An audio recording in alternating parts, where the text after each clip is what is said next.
Hey, what's up? It's Alfonso. I want to ask the Fonz. So today I'm super excited to have another one of these behind the edit videos, interviewing talented editors. And today I was super fortunate to interview a very talented Hollywood editor, Nancy Novack. She primarily focuses on documentaries, and we talked a lot about her career and her experiences. So I'm really excited to show you the interview. A little bit different surroundings here. I'm actually in a hotel working on a film right now, so they have us in a hotel and making sure we're all safe from the COVID stuff. So here's the interview, and hope you enjoy it. Hey everyone, I'm so excited to have an incredible Hollywood film editor today, Nancy Novack. She has edited over 25 films, and more recently, All In, The Fight for Democracy, Grass is Greener, and Take My Nose, Please. Her work primarily is focused on documentaries, and we will be talking a lot about that process, her responsibilities, and the ethics that goes into documentary editing. Also, I'd like to thank our friends at 42 West, Rachel Aberley, Joey Kalingo, and the rest of their team over there for setting this interview up. So without further ado, I'd like to welcome Nancy Novack to Ask the Fonz. Hi, everyone. Thank you so much for having me. Of course, we're so excited to chat about your experiences and your career, and especially a film that is very timely and important today, All In, The Fight for Democracy. And today is election day, so everyone go vote. And hope you voted by the time this is out.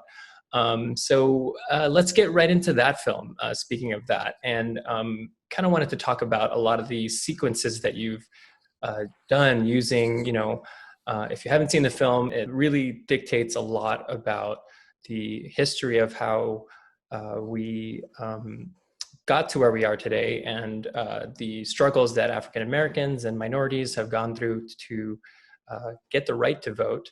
But there are a lot of great sequences here, using a lot of, raw archival footage, animations, news clippings, and graphic text elements. What was the process like, when putting all these immersive elements together? Was this part of a blueprint before, you started editing, or did you sort of want them after you started building an assembly? Like, was there a quote unquote script when you started building this?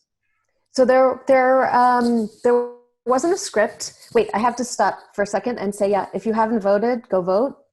Voting is really important. Yes. I don't know what time you're airing this, but some polls are open till 9 p.m., some later, and I imagine that there are going to be some unusual circumstances today, and there will be long lines, and they may extend polling hours because that sometimes happens. So just check with your polling place if you haven't had a chance, and make sure you go vote. Okay, now back to the film.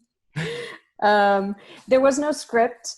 Some documentaries have scripts laid out before I start. If they're more of a narrated PBS type of film, a lot of the American experiences that I've edited have a script that's a blueprint to work with. It's usually by the time I start, it's in pretty good shape. This one was more fluid, and we didn't have a script. We had more of an outline, and we knew there were moments in history we wanted to cover. We knew there were moments in the 2018 Georgia election of Stacey Abrams versus Brian Kemp that we wanted to cover. We knew from the interview with Stacey that there were certain aspects of her background that we wanted to cover, and we did the usual typical documentary editing thing that people do, which is write a whole bunch of topics out on index cards. Wow. Put them up on a big, whiteboard or cork board, and and move them around as you go. And that's what we did at the beginning. I'd say by the beginning of April, we were fairly set on our structure, and things started changing because of COVID, obviously, and primary voting shenanigans were already starting to happen. So Donald Trump was really talking about mail-in voter fraud ad nauseum by the beginning of the summer. So we incorporated a lot of that into the film. So things changed, as history was unfolding before our eyes. And in terms of the graphics and the animations, we always knew that text graphics would be a part of the film. There's just a lot of information to disseminate, and very often the best way to do that is, with a blackboard graphic or text graphic and news clippings and really interesting artistic, creative style choices were my favorite part of the whole. I mean, it makes you so immersed into the actual experience that Stacey Abrams, like for instance, when she was invited to the governor's ball and, had this whole thing with the security guard, right? It brought you there. And I think the way that she narrated over it kind of emphasized her emotions versus just like, just the external experiences that she just went through. It's more of the internal that she went through. Right. And that is why we chose to, we pretty early on in the process, Lisa Cortez and Liz Garbus, who are the directors of the film, came in with the idea of using Deanna's paintings to be animated. They had seen a bunch of covers that she had done for New Yorker and I think another exhibit, and approached her, it's like in February, to come up with a way to tell some of our stories in that, just for that purpose, to be more immersive, more intimate actually than just looking at a governor's mansion or a picture of the governor at that time. So we were really trying to find ways to tell these stories in a different way so that people could relate to them on a more personal level. And I'm glad you like them, because I really like them too. I think it worked out well. Yeah, they were all very, it carried also like the narrative as you added a lot of the stock footage and the archival stuff. So I really appreciated that. Right. We went through, we handed off a lot of the archival material to the animators. Deanna was the designer, and then his name was Michael. I think he lives it was very international. Deanna's in Germany right now. I'm here in Lisbon. Yeah. Michael, I think, is in Poland, and that's who she works with to animate her drawings. And so we all, were constantly, Liz and Lisa are in New York, so we were constantly going back and forth on the design and incorporating more elements so that, you could see the textured layers of the true archival material with a more fanciful, in a way, animations. I love the grandma one, the story of her grandmother voting, I think is just one of the most moving sequences for me in the film. Very emotional, yeah. So let's talk about the process. I'm leaning into the fact that documentaries often carry that topic of there's so much footage, how do you deal with it? What was it like, working with Liz and Lisa and Stacey? As far as the editing process goes, how was the collaborative process like? Because COVID happened in the middle, we were all sent on in our remote parts of the world. So initially, even though I moved here to Lisbon 2 years ago, I had agreed to come back to New York for the bulk of the edit of the film, because Lisa and Liz really wanted me to be in the room with them so that we could figure this out together. We knew we had a fairly truncated schedule for a documentary of this magnitude. I started in January and we had to be done in time. We wanted to make sure that we were out in time for National Voter Registration Day, which was in September. And normally a documentary that covers this much history and uses this much archival material along with the personal stories and the somewhat verite stories of the Florida felons and some of the student activists, that normally takes a longer time to edit. We also had she started out as a junior editor, but she became a co-editor. Chrysalin. So she and I worked very closely together. And with Liz and Lisa, we were all together for February and half of March. And then when the city started shutting down and there were threats of travel being suspended between Europe and the United States, I had the assistant editors put everything on a drive for me, and I hopped on an airplane and took a drive back here, and we all cut from remote stations.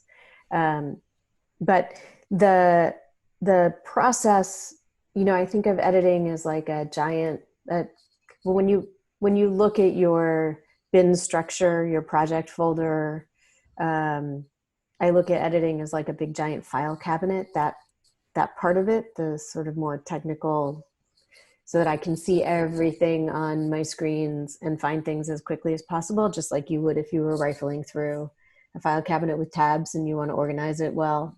Yeah. And it really depends on, each film is organized, I think, a little differently depending on the structure of the film. So some films are organized chronologically, some are organized by topic, some are organized by place. You know, if you're doing more of a road movie, what happens in each part of the country. Right. So this one was mostly topic, historical topic, but there were some sections that were a combination of topic and people. Mm-hmm. You know, so the topic might be Bloody Sunday, but there would be a subfolder with John Lewis. And, you know, the topic might be civil rights movement, but that's huge. So within the civil rights movement, we would have some places, you know, we didn't know if we were going to cover Birmingham. We definitely had Selma as a place. Mm-hmm. And as a person, we would have Martin Luther King and John Lewis. And, you know, so that kind of organizational methodology, so that I can find things really quickly. Because when you don't have a lot of time, it's like, okay, I need all of the pictures of John Lewis and all of the footage of John Lewis in one folder, in one bin, so that I can find it. Did you have to do pretty extensive research on your part to sort of get this right, I guess, quote unquote, like to make sure you're, you know, I know you hit a lot of topics in this film and most of it is about Stacy, but you know, there are moments where you go back into the history of what happened, and how much research did you have to do to get that done? So I'd say, fortunately for me, I've covered a lot of these topics before in other films and just in personal research. So, you know, I have a background knowledge in some of the things that we touched upon. I had just finished editing a film about the decade leading up to the passage of the 19th Amendment, which is women getting the right to vote. Several years ago, I edited, you know, there's a series that Henry Louis Gates does called Finding Your Roots. Mm. And I edited an episode that was, you know, they usually do 2 to 3 celebrities, and they go and they trace their family tree and where they're from, and they uncover things in people's backgrounds. And my episode happened to be about John Lewis and Cory Booker. So I already knew a lot about John Lewis's voting activist history. Yeah. So that helped a lot. And then I read 2 books before I started, and then during the first few weeks of editing. One is Carol Anderson's book, One Person, No Vote. And the other one is Ari Berman's, wait, they're here. It has a good title. We wanted to use it. Give Us the Ballot. The ballot. Give Us the Ballot. Ari Berman's Give Us the Ballot, and Carol Anderson's One Person, No Vote. And now Stacy has a book out too, but she hadn't finished it yet when we started editing. I'm like a graduate student. If you were to look at my books, you would see that I have like little post-it notes all throughout, yeah, with things circled where I would say, this is a really good statistic. Maybe we want to put this up in one of our cards. when we're doing text cards, you know, things like that. And maybe we should research this topic if there's any archival material about it, because it was a really interesting story in the book. So it did definitely influence the edit, those two books. That's awesome. That's really cool. And then, you know, as you were going through this movie, you know, there was a lot of different stories, you know, about, you know, the harsh realities that African Americans, you know, their voices being silenced and making it difficult for them to vote. And like we said, you know, like, you know, their fear of voting could just get them killed. Were there any stories that didn't make the cut that you wish that you were able to show and tell? There's always something that doesn't make the cut that we get sad about. I think in this film, the one story that I wish we could have told is the story of Amelia Boynton. And, you know, you see her in a moment. Well, so anybody who's ever seen any films about Bloody Sunday and the march from Selma to Montgomery that knows who she is without necessarily even knowing who she is, because there are these very famous pictures of a woman who is knocked down on the ground with her head bleeding on Bloody Sunday. And then there are more pictures of her being lifted up and carried to a stretcher. And we have her in the film, in those pictures too, but we have her in the film in a little clip where a newscaster is telling, you see a cop walking, pulling somebody down a block in front of the voter registration office, and that's her, and you hear the announcer say her name. And there was a moment where we were going to make her her story one of the animation stories. Oh, wow. She was a force. I mean, she deserves a biopic of her own. I'm sure someone's making one or made one, or but she you know, she was, according to some of the things that I've read, and, you know, I don't know, I haven't done enough research to know what the full truth is, but according to some of the things that I've read and some of what Andrew Young said in his interview, she was the one who called up Martin Luther King and said, you got to come to Selma and see what's going on here, because, wow, you know, it's bad. You know, we're not getting a chance to vote. And she would open up her house to all of the civil rights leaders. They would stay with her when they were traveling back and forth. I mean, she just seems like an incredible woman. So I kind of want to get to know her in the film. Make her own. That would be awesome. So let's talk a little bit about your personal career, because a lot of my viewers really are, you know, the ones who have just recently graduated college and are looking into breaking into film editing. And they're always curious, you know, what was your path? How did you get started? And I really want to talk to you because you are primarily in documentaries. And I do have a lot of students or people who really are interested in documentaries and want to explore that field. So how did you break into documentaries? You know, was it something that you've always wanted to do, or you know, was there some I guess, like, sometimes it's always like one movie that inspired you, or something that brought you to where you are now? I didn't start in documentaries. That sort of evolved over time. My first film credit, I guess, is on a film called The Refrigerator. That's like this cult movie classic about a refrigerator that eats people. I didn't know that I would end up in film. I have a background in, well, I don't know. I didn't know what I was going to do when I first started college. I had a background in dance and theater and choreography, and I thought maybe I would work for Broadway producers, which I did when I first graduated.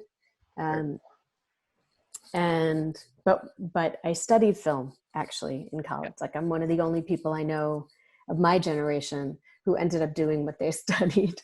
And that was sort of also just a fluke. You know, when you go to school, we had something called freshman English seminar. Okay. Everybody has to take a freshman college English seminar. And it's a small course. I went to the University of Pennsylvania, which is a big school. And so all of these freshman English seminars are small courses. And, you know, you can choose any kind of literature, whatever they're offering that semester, Shakespeare, theater, existentialism. And I had done a lot of that in high school. I went to sort of a competitive high school, and we, in our junior and senior year of high school, we could take English electives. So I'd already studied Shakespeare and I had already studied existentialism. And one of the freshman English seminars was Hitchcock and film. It's like, okay, I've never studied that. That'll be cool. And I'm like, I don't really know that much about Hitchcock. I had seen the Birds, you know, at a sleepover really late at night while parents didn't know that my friend and I were still awake watching Creature Feature or something like that. And I had seen Psycho the same way. Because, you know, I'm old. And that was how we watched movies back then. It's, you know, at midnight, at the midnight specials on television. And so I thought, okay, well, I'll take this Hitchcock class. And that was it. I was hooked. You were hooked, yeah. I was hooked. And so then I started taking all of these film theory classes, and I became a communications major with a concentration in film theory. And still didn't think that I was going to do that when I graduated, because I didn't know anybody in the film business. Right. You know, nobody in my family was in the film business. I didn't really think about it as a possible career. And then when I graduated college, I took a Penn. There weren't any practical courses in filmmaking at the time. There are now. But at the time it was mostly analytical and theoretical. And so when I graduated, I grew up in New York City. So when I graduated, I went back and took some filmmaking classes at the continuing ed class at NYU. Oh, nice.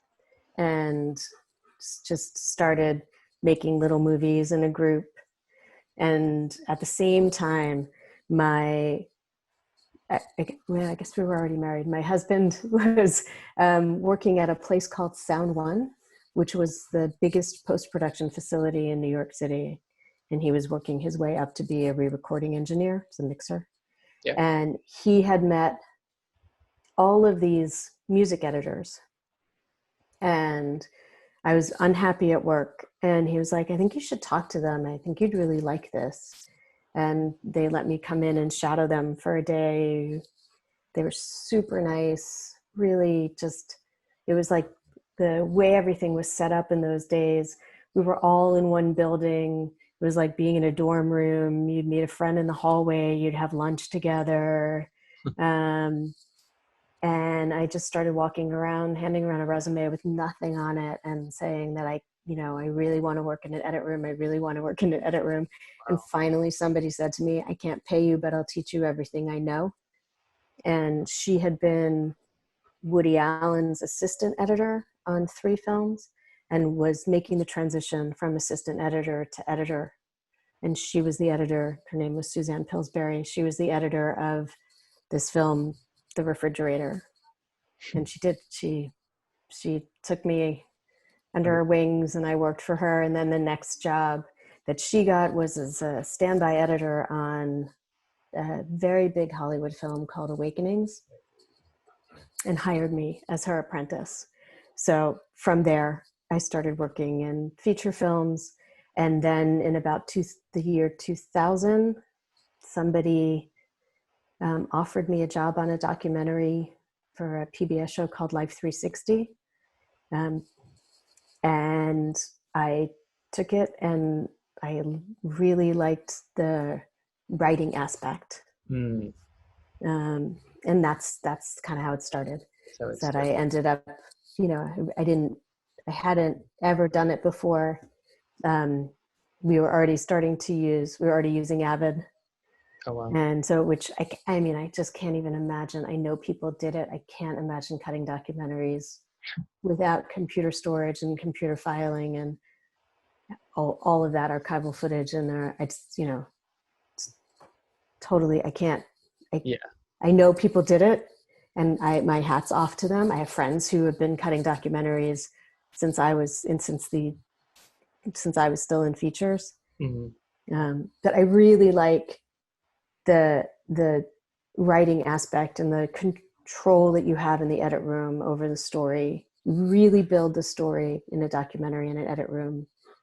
And I Yeah, just, you know, it's just fascinating to I mean, watch all your three movies, and we'll get to the other two in a sec, but just to feel like it, even just me saying, was it scripted? Like questioning myself that there has to be a script because it felt so uniform, it felt so cohesive. But you're saying that you make it in the editing room, which is really fascinating. It's really awesome to kind of hear because now your work is sort of just getting started kind of when you're in the editing room and you're building this whole thing and you really want to create something to create such a powerful and truthful message.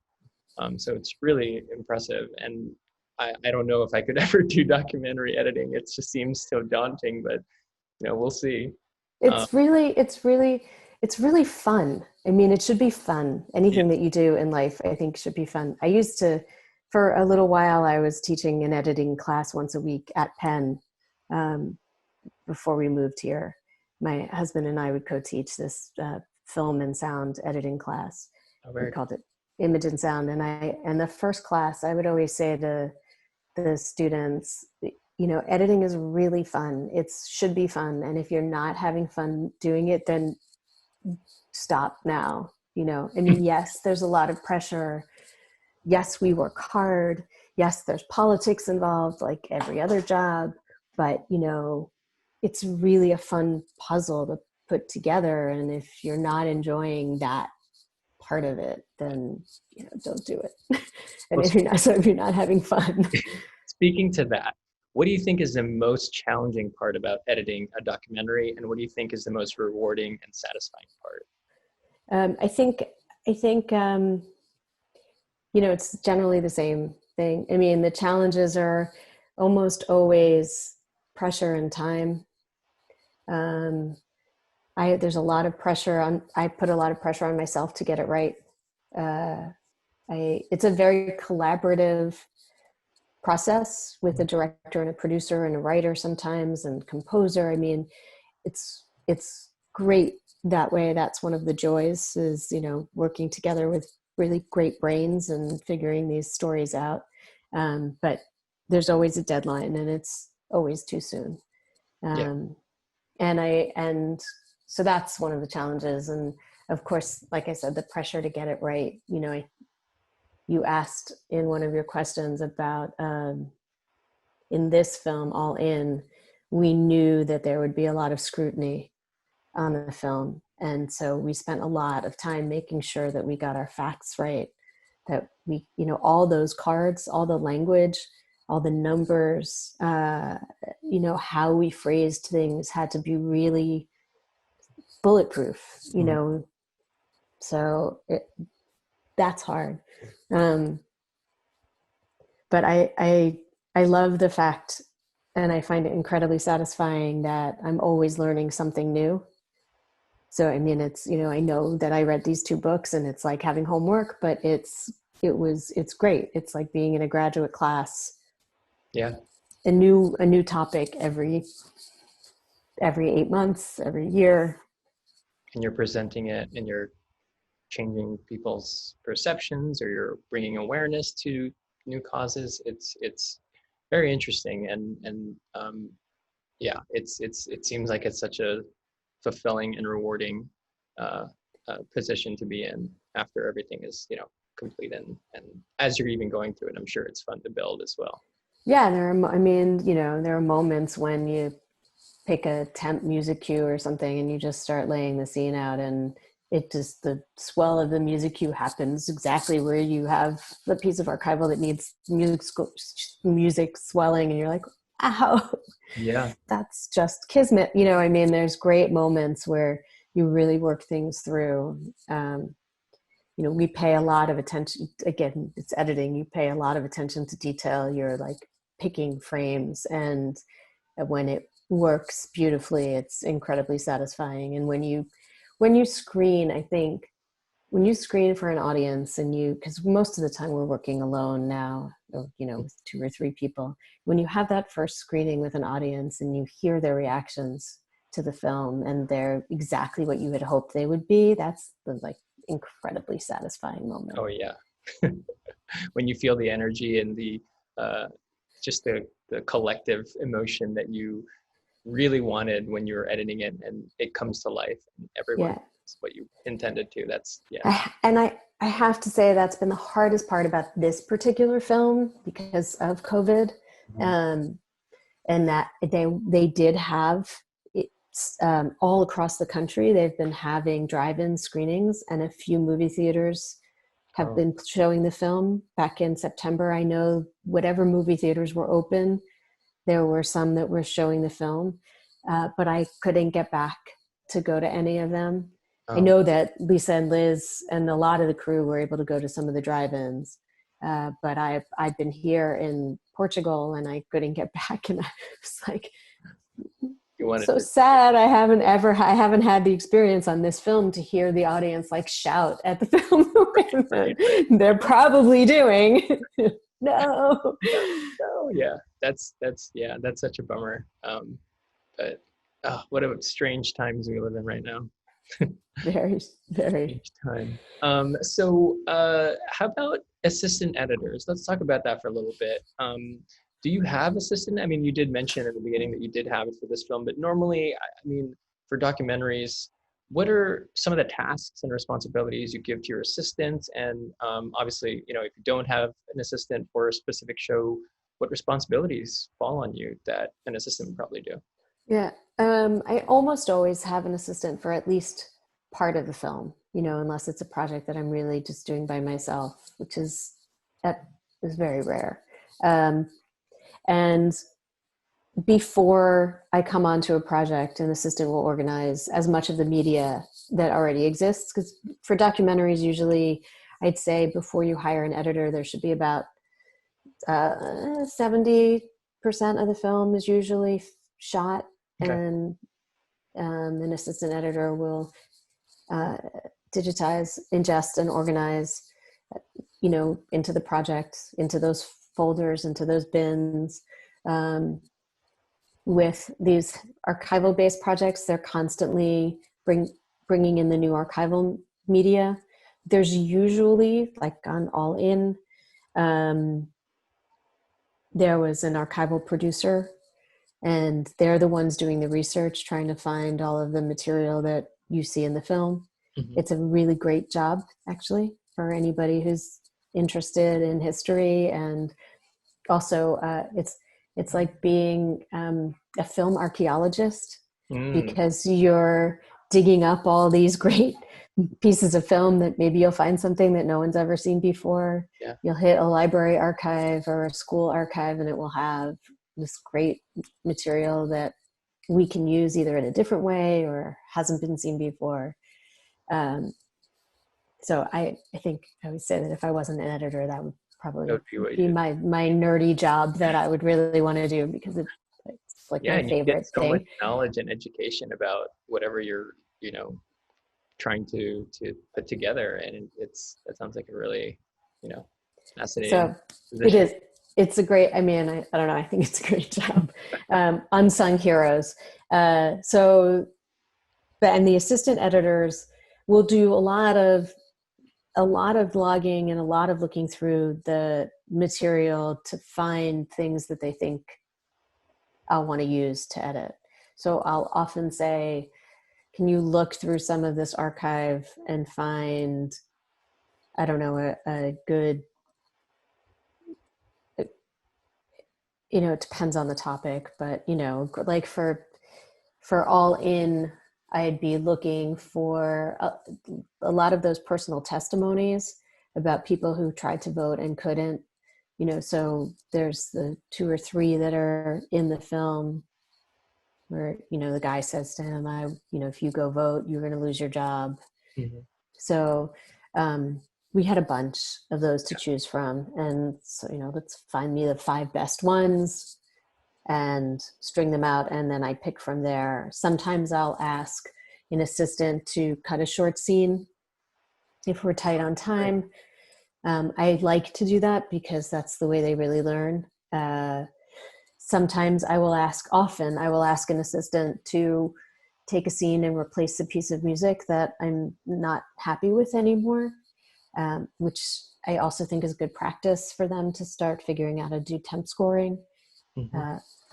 Things I'll ask them if they're good with graphics. I'll ask them to temp up some of the graphics work. That's when they get to be more creative. I hate that the assistant editor job right now is mostly logging, but I mean, it's really good for them because, if they're paying attention, it's like what people always used to say, if you're doing the copying, read the piece of paper that you're copying, because that's what you're learning from. I mean, when I was an apprentice editor, my first job was making, leaders and putting away trims. It wasn't like glamorous either.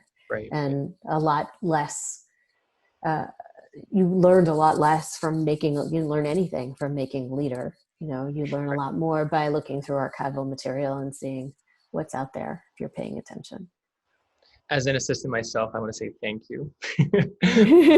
We really, after going through a lot of the technical stuff, every day and just getting a taste of having something creative is so satisfying to me. And I always look forward to any moment like that whenever when I work. So I really appreciate that. And I'm glad that you allow your assistants to edit, because there is no better way of learning how to edit other than editing, especially under someone who is talented and knows what they're doing and can show an assistant what's wrong and what's right, or why this didn't work or what worked. And also being able to, some editors allow their assistants to cut and then show the director, and the director ends up liking it and allowing that to stay in the cut. So I've heard stories and countless of times when some of my friends who have done that. And I feel like the assistant to the editor mentoring part of our industry we've sort of lost it because of just distance. And I mean, even pre-COVID, there's so much to do, and there's so much responsibilities that an assistant editor has now that they kind of put editing to the lowest priority, unfortunately, because there's just not enough time. So thank you. Yeah, I know. I agree. I think that's sort of a tragedy. I mean, it started with these schedules where there was only one avid. So the editor would be on during the day and the assistant would be on at night, and you'd maybe have an hour where you'd cross paths. And I hate that. I mean, I love having an assistant all the time. I love teaching or asking questions. I also like their opinions. Right.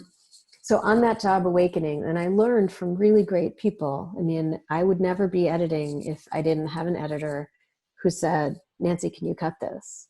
So, I mean, I know that, and I want to pass it on. On Awakenings, which is, this crazy Hollywood film with Robert De Niro and Robin Williams, directed by Penny Marshall. The editor was a guy named Jerry Greenberg, who is famous. Mm-hmm. He just passed away Yep. two or 3 years ago. And I mean, he cut French Connection and Kramer versus Kramer. And I was 23 years old, syncing dailies every day. And Penny Marshall printed a ton of footage, like 10 to 14,000 feet of film a day, which you guys have no idea what it's like to hand sync 14,000 feet of film a day. It would take me almost all day, and I would have to finish it, get it transferred onto videotape so that they could watch it on their own, and then have it back in the room in time to screen that night. So it was like always this ton of pressure. And Jerry Greenberg, who would come in the day, and he would bring me coffee because he knew how hard I was working. He would be like, "You want a cup of coffee, Nancy?" I was like, "You're going to bring me coffee? You're not asking me to go get you the coffee?" And then I remember the first time he had finished a scene and he asked me to come in and watch it and give my opinion. And I just was like, "You really care what I think?" And It's so true. It was, Oh, you man. know, just so generous and lovely. And I mean, he really did listen to what other people were thinking when they were looking at the film. And I do too. I feel like, you know, everyone who has taught me has been incredibly supportive and helpful. I worked with one editor named Camilla Toniolo for on and off for 5 years. And she was the one who would give me one scene and then two scenes. And then by the time I finished working with her, I was a co-editor on a film with her. I mean, just, you know, really built up my career and teaching me. And exactly what you said would, you know, she was the kind of editor who never, ever wanted to edit alone. So the whole time she was editing, I was standing over her shoulder. This was back in the day of handing an editor actual film. Mm-hmm. You know, I learned so much from watching her edit. And it's really sad that that doesn't get to happen anymore. Yeah. I do want to ask you this question because it's one of my favorites that I actually came up with. But so the quote that always comes to me whenever I think about documentary editing is, "With great power comes great responsibility." I do want to talk about the ethics of documentary and about the challenges and integrity that you go through in order to deliver such a powerful and truthful story, especially you as the editor who has, you know, a lot of control. So, I mean, I'm not sure who said it first, but you know that one of the films that I worked on as an assistant editor was Spider-Man. So, well, that just was a happy accident. There we go. I read that and I was like, oh yeah, I remember when those dailies came in. That was Aunt May, Aunt Reg. Of course I remember. Wait, was it? Oh no, it's Uncle. Is it the uncle? Yeah, it's the uncle who says it in the car right before he dies. But I think Aunt May repeated it for that epic moment that when Peter Parker eventually took everything and started that epic scene where he became fully true. So that's so funny. I didn't even realize. I forgot that. And now what a happy accident. There we go. I'm sure somebody said it first. I don't think it was. In my life, I think I have ingrained that it was Uncle Ben that has said that quote. Yeah, Uncle Ben. Anyway, yes, I feel that responsibility. I think I once had a director who said, I can only put things in the film where I could, you know, sit there in a courtroom and, you know, raise my hand and say, yes, this is the truth. But at the same time, to think that a documentary film doesn't manipulate your audience or manipulate the truth in some way is a false thought, because just by the nature of what we put in the film, we're editorializing, you know, so it's not like a fully neutral construct. Right. We are choosing what goes in, even just choosing a topic of a film. Mm-hmm. You know, you're definitely stating your bias in some way. Right. But I won't change what someone says. I mean, yes, I'll take out their ums. I'll take the beginning of a sentence and the end of a sentence and take out the long tangent in between if that makes a better cut. Because I know I'm not changing what they're actually saying. I'm not changing their directive, their thought process. So I feel very strongly that we have to be truthful in as much as we can, the ethics of the making the film. I know there are, you know, some reality television programs out there where they change what people are saying, and I won't do it. Do you ever get backlash, I guess? I mean, I don't know if it was from this film, or previous films. Do you ever get backlash from any of the documentaries you've made, or criticism that, I don't know, maybe it was told in an extremely biased way, or is it maybe told in a what, I'm not quite sure what they would say, but especially, I guess, just backlash from the audience or critics. Yeah, I mean, you know, it depends on the topic. So a film like this, there are certainly, this film is probably the most polarizing one, even though it shouldn't be. Voting isn't, as someone in the film says, voting isn't about politics, it's about people. Mhm. And it shouldn't be polarized. People should be able to vote and it should be easier. But there are haters out there who are, of course, are saying that we're telling a biased story where, you know, socialist liberals were, you know, why? Because we want people to be able to vote. No, that's a democracy. Right. And I mean, if you were to look at the ratings on Amazon, Hmm. and you'll see a lot of 5 stars and then 1 stars from the people who have been told to watch the film to rate it poorly so that the numbers go down. We've been told that they're doing that. And we know that there are Doing that on there purpose. there are bots out there that are rating our film Wow. so that Yeah. if you've seen, anybody listening, if you've seen the film, please go on and rate it. These things actually matter. I didn't know that, but they do. So please give it a high rating if you like the film. But yeah, I mean, there's some backlash on Grass is Greener, which is a film about marijuana and music and race. And, you know, you walk away from the film maybe thinking that marijuana should be legalized, maybe understanding a little bit more as to why the push for marijuana prohibition began. There are people out there who, you know, still think that it should be completely illegal and that, you know, it's incredibly harmful and that you can die from it and all of these things that have been, you know, reported to be untrue. And so yeah, there's some backlash. I mean, there's no, I edited a really great series for PBS on the music history of music recording called Soundbreaking. I edited 2 of the 8 episodes. Yeah, there's no real backlash for that kind of a film. Yeah. Because that's just music and fun. Well, that's good. I'm glad that you have also films that are not, you know, breaking down your door and being like, hey. Yeah.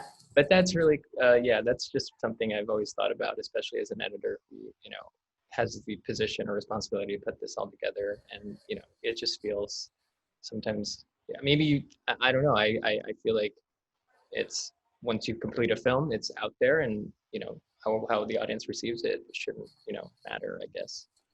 We, you know, I mean, like I said earlier, we took great pains on All In to be very accurate because we knew there would be a lot of eyeballs on the film.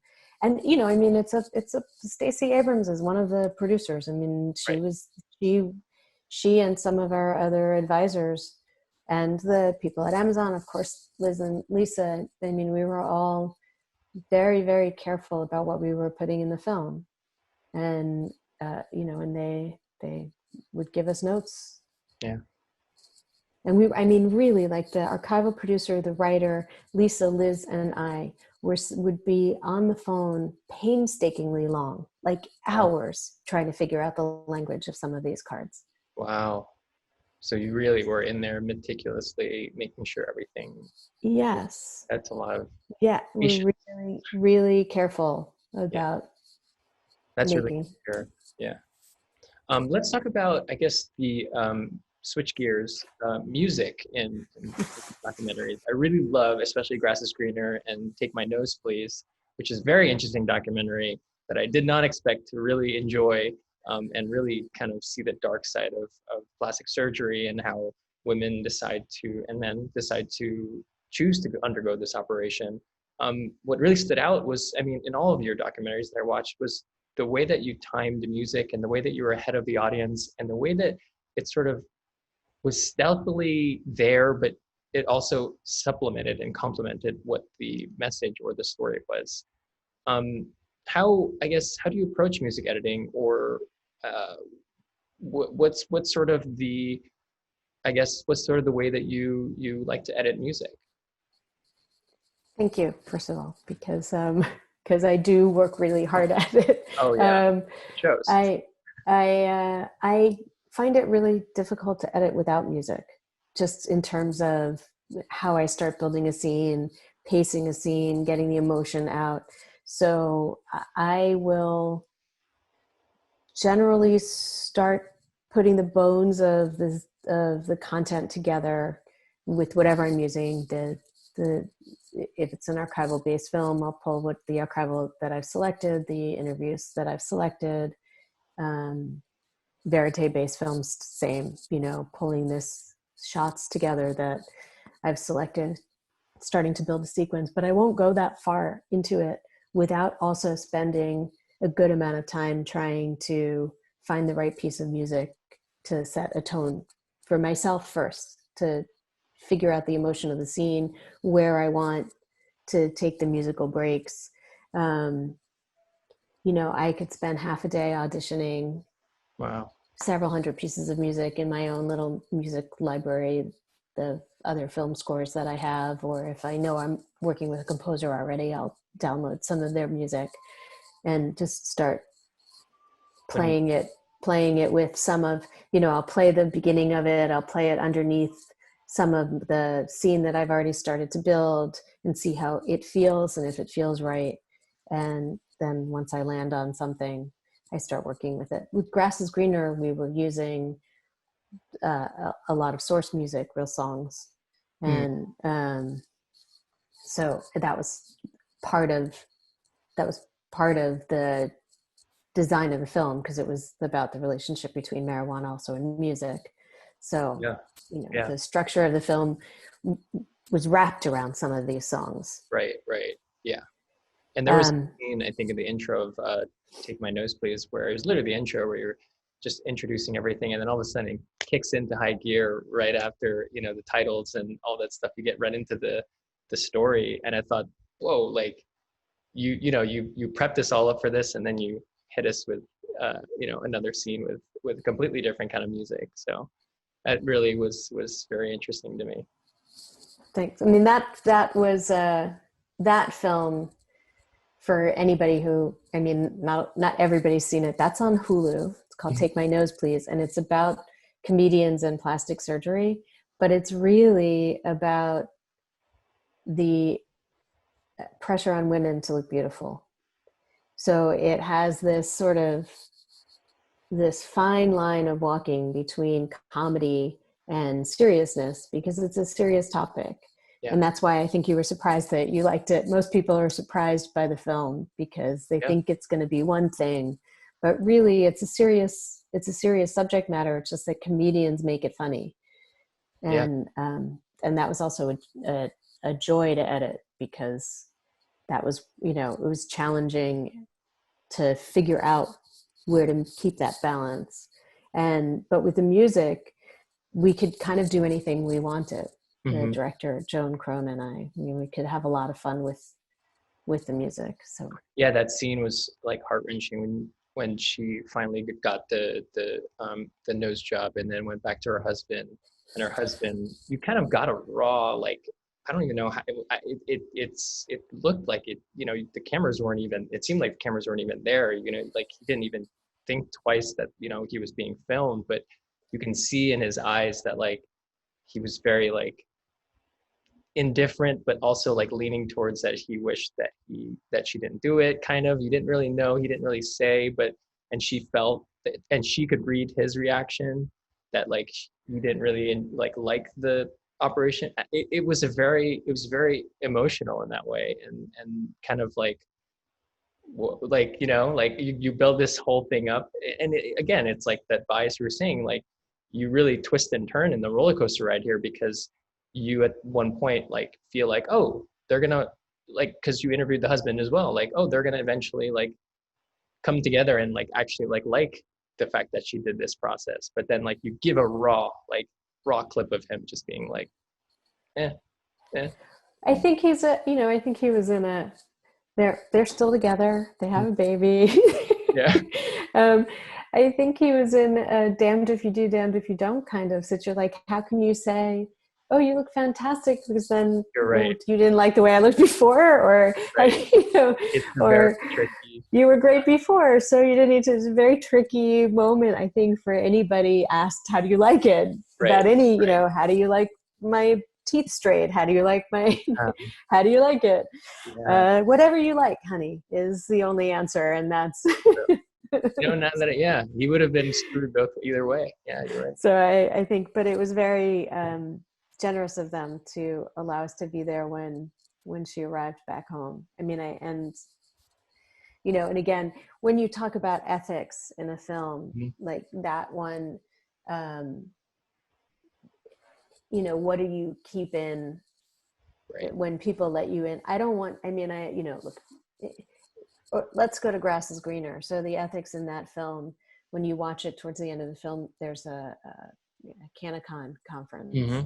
And, you know, somebody at the conference says something that's Yeah. really just not very Whoa. politically correct, and you're sort of like, whoa. Whoa. And I'm not an editor who's trying to, I don't want anybody to look bad. Like, I would never want in Take My Nose Please, I wouldn't want either of the two main characters to feel that we violated their trust. Right. And I'm very conscious of that when I'm editing. Yeah. But on the CannaCon conference, I mean, the guy really said it, and he really meant it. I'm not going to give it away. Anybody listening, you have to watch Grass is Greener and you'll know what I'm talking about. And I'm not just saying that because it's a film I edited. I'm saying that because it's an important film about marijuana prohibition and now the subsequent legalization, and the perceived nature of who should or shouldn't be allowed to be the ones in the business now that it's legal in places. Correct. Yeah. So I think, he really said it, and we went back and forth about whether or not we should keep it in the film. Oh wow.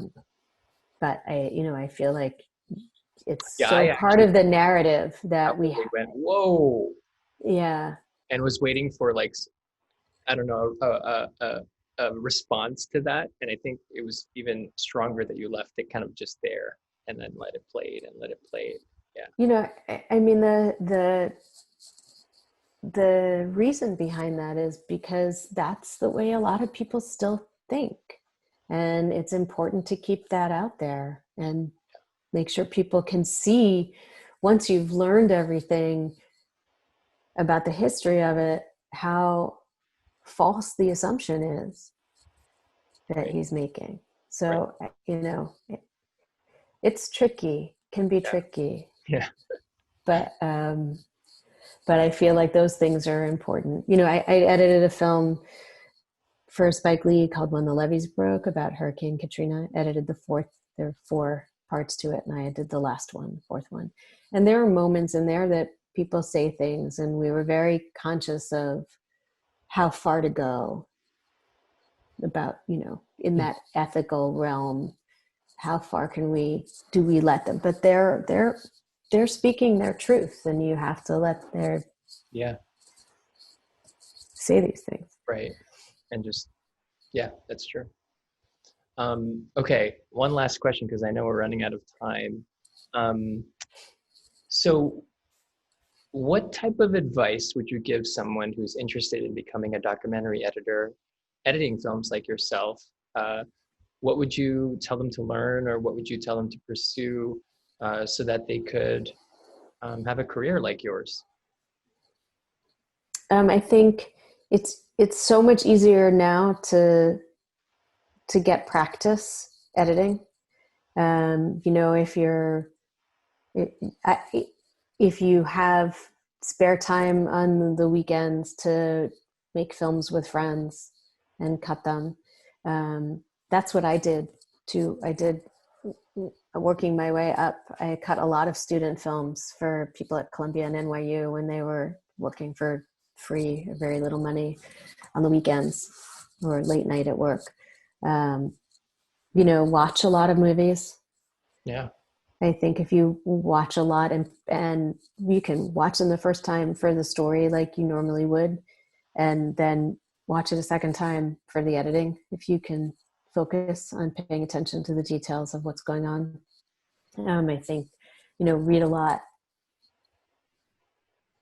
but mostly just try and do it. I don't think you can really learn until you actually see how intricate it is. What's some of the things that I think, for me, I mean, this is a question that I'd like to ask. What are some of the things that you have on the job, or that you go through, political wise or whatever, technical wise, that you didn't expect as an editor?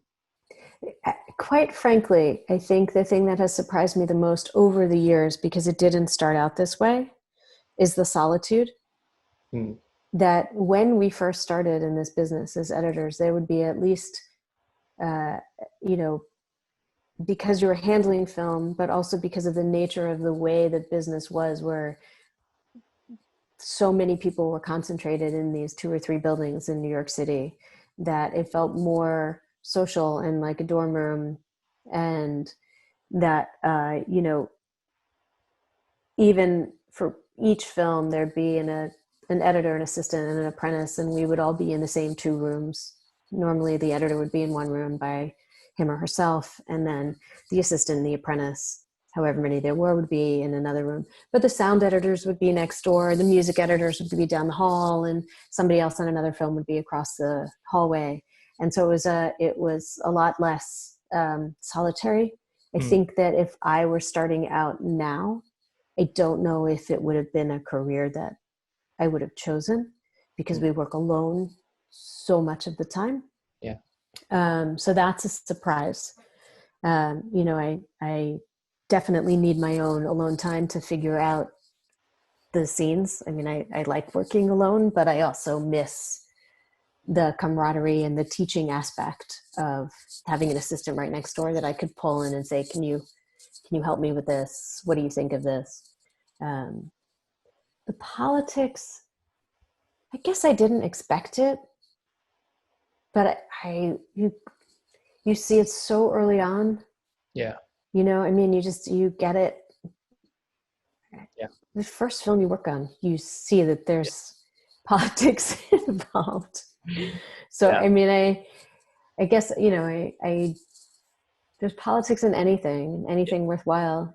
And we work, one of your questions that you sent me was, do you have a good work-life balance, or is it long hours? We work pretty long hours. Yeah.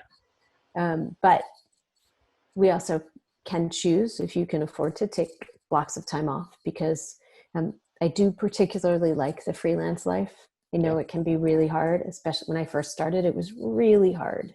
Yep.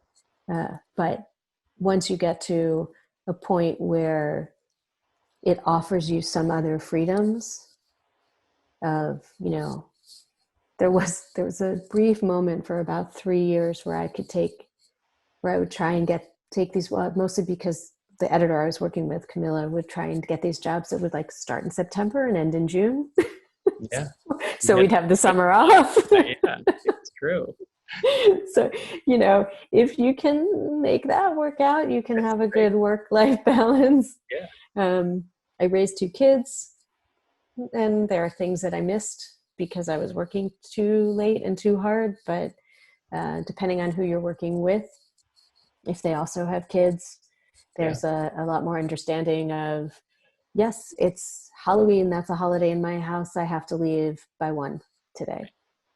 And you can do that and say, I'll make up the hours by working later during the week, or coming in earlier, or working half a day on the weekend. And that's usually very negotiable. Right. Yeah, I completely agree with that. And for me, at my stage of my career, I'm slowly being able to say no to jobs now because of me just being burnt out from a previous job. So I totally can sense that same approach. Was there any other questions that you wanted to answer? I wanted to make sure that if you had anything that you wanted to say, or I really appreciate all the time you're giving us right now. And thank you so much for allowing you to share all of your experiences and all the stories behind the scenes, especially in all these wonderful films. And we look forward to seeing more films from you. and checking you. out. I'm excited to check out more documentaries that you've done, because all of those have made an impact on me. So Oh, thank you. yeah. Thank you. But No, I mean, this has been great. I really appreciate that you even asked to have me on the show. I think you're doing a great show for people who want to learn more and more about this crazy business. Nobody really knows what editing is if they don't do it. right. Yeah, I'm just trying to, because when I was young, I always liked hearing behind the scenes interviews, with directors and producers and the crew. And I never saw editors, it was really hard to find any of those interviews. So here I am now wanting to create content like that. So thank you so much for allowing to do this. And if you haven't checked it out, go and see All In, the fight for democracy, and it's election day today, so go vote. Go vote, go vote, go vote. So a ton of documentaries that she's edited. Please go and take a look for yourself. Grass is Greener and Take My Nose Please are two of my favorite as well. So thank you so much, Nancy. I really appreciate you taking the time. And I'll let you know when this is up, hopefully very soon, because I want to make sure it's in time with the election stuff. So Thank you. Thank you so much, and we'll keep in touch. Okay, thank you. All Thank right, you. bye. Bye, everyone. Bye. Bye.